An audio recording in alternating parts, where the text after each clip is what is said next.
Dustin, just what's your week been like here in Winnipeg, man? It's been fun, man. I have my wife out here with me. I don't have a fight scheduled, so get some sweat in the morning, work out, run a little bit, and then see the city, eat some food, and drink some beers at night. But just hanging out, really. You kind of like doing that, just being the company guy, kind of representing, doing the Q&A, and interacting with the fans, stuff like that. I mean, I do enjoy it, but honestly, who I am, if I'm not getting ready for a fight or have something coming up, I feel kind of like, what am I doing with my life? I need to be preparing for something. I'm just that kind of guy. I need to be busy. So I do enjoy this here and there, but I'd rather be in a training camp, honestly.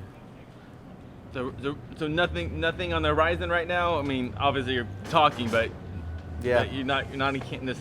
There's nothing, I'm obviously going crazy trying to push for this Eddie fight, the rematch. But if that doesn't come together, I have no clue what's next.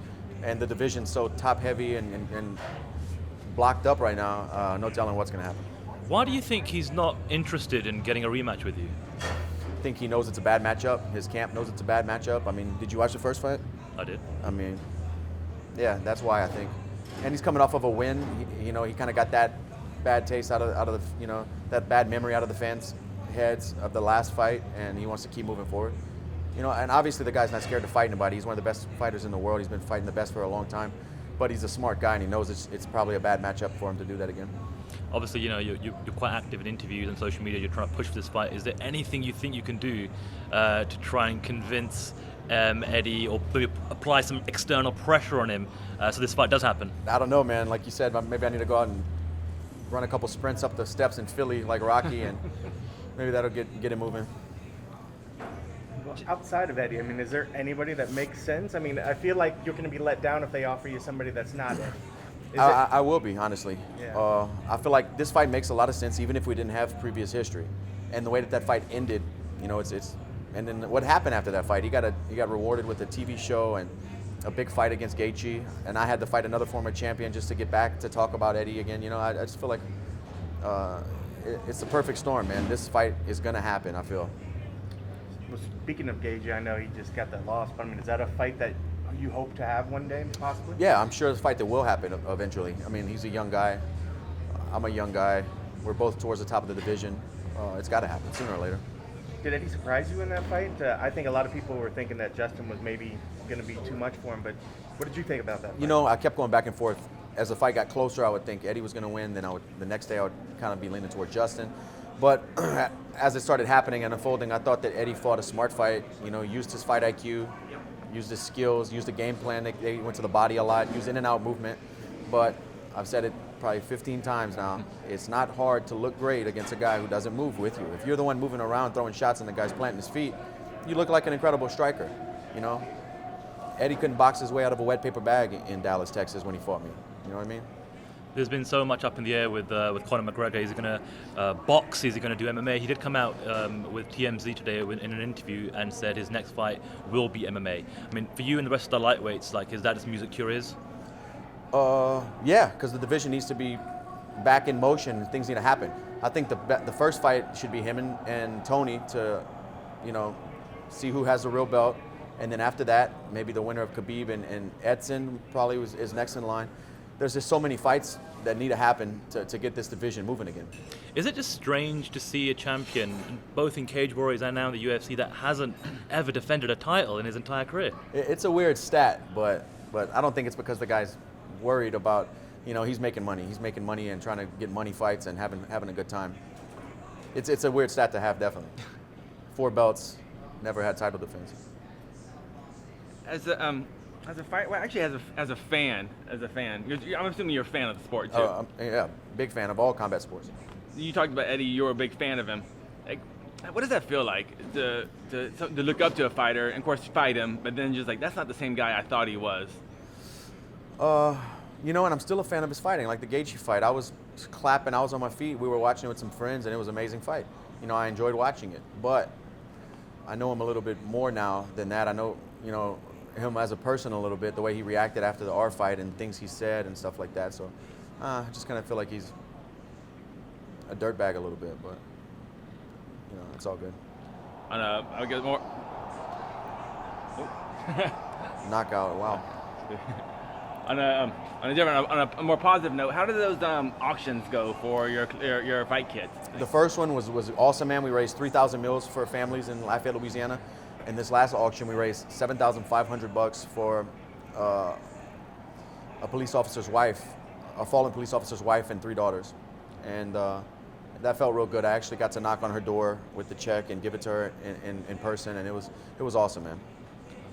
I saw this morning there was a social media post, you and DC getting some training in. And I think Daniel kind of hinted on his Instagram post a potential partnership that you guys are going to maybe come together, maybe open a gym or do something in Louisiana. Is that correct? Yeah, me and Daniel have been going back and forth, talking every week, and he's got a lot on his plate right now. You know, he's a husband and a father, and he owns businesses as well right now, and he's preparing for another title defense here in January. So he's a busy man, but we talk every now and then, and these last few weeks we've been going back and forth with the idea of coming together, kind of like Bisbing and Swanson did, and maybe doing a UFC gym, a nice big UFC gym in Lafayette, Louisiana, on the side of town that's kind of growing and booming right now. So I think it's a good idea, but we'll see after he defends his belt. I'm kind of going back in time a little bit, but when was the last time, when's the last time you watched your documentary Pikeville? It's been a while. It's been years, man, years and years. But that's good though, because I'm sure I'm gonna forget a bunch of parts and a bunch of scenes, and when I do rewatch it, it's gonna be that special again. Is that, if you did watch it, would that seem like a different person now, or? Yeah, for sure. Every fight I watch, much less years and years ago, a documentary that was shot when I was at the beginning of the documentary, I was still an amateur fighter.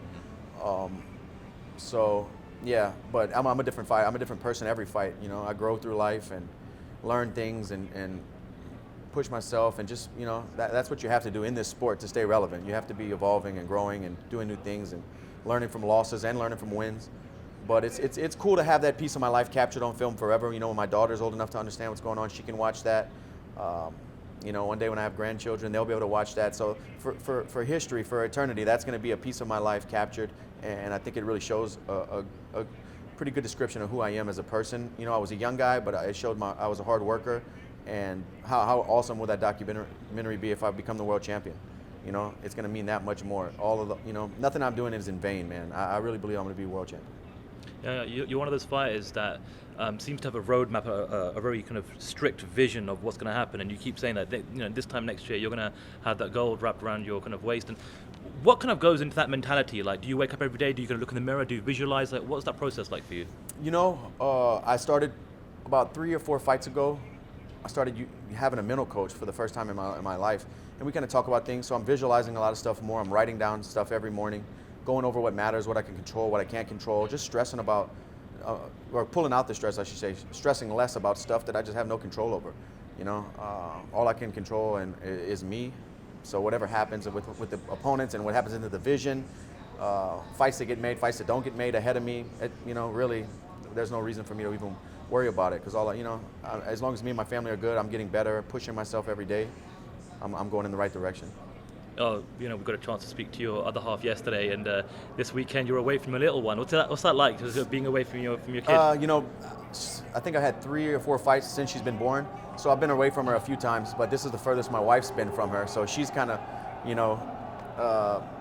texting her mom and getting pictures every 5 minutes. What's she doing? She's real worried, but she's a great mother, and I miss her already too. My daughter is everything, man. My family's my anchor. I'll never do a training camp without them. I'll never go to a fight week without them, and they're why I do this now. Over your career, things change. I used to fight just for me. I used to fight because a lot of reasons, but now I fight for my family. And like I said yesterday at the Q&A, somebody asked me, and it makes fighting easier. I know they're going to be there when I get out of that cage, win or lose. I used to feel like it was life or death every scenario, every interview, every fight I would overthink, over-prepare for, over-analyze. Now, it's just fighting. I'm a father and a husband. Fighting is second to me. Cool. Nice one, Dustin. Thanks, man. Thank you, sir. Thanks.